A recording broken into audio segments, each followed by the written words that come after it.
No one of them inini ndonzi anyway kana kuti Delbo. Listen, no one of them C4 Studio. Mr. NYK, Mr. NYK.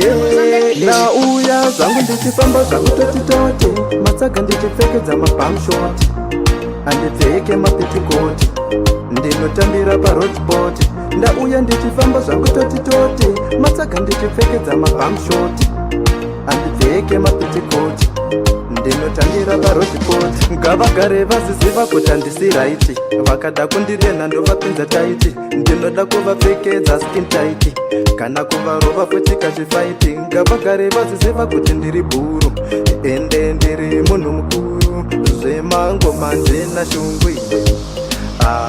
Ndauya zvangu ndichifamba zvangu toti matsaga ndichipfekedza mabamshoti handipfeke mapitikoti ndinotambira parotspoti. Ndauya ndichifamba zvangu toti matsaga ndichipfekedza mabamshoti handipfeke mapitikoti ndinotambira parotspoti. Ndati jamani makadhakwa manje ini ndinokupaza zviri zvemangoma ndomabata. Ndinoda kukusvikira padheni pako, ndinoda kukurova nemukadzi wako, kuita kukupondera padheni pako iwe.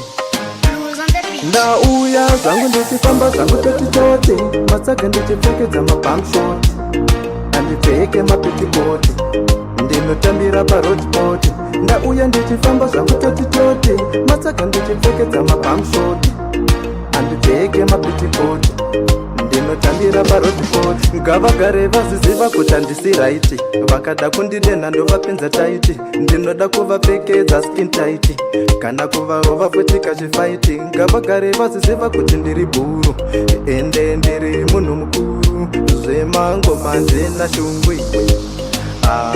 Ndauya zvangu ndichifamba zvangu toti matsaga ndichipfekedza mabamshoti handipfeke mapitikoti ndinotambira parotspoti.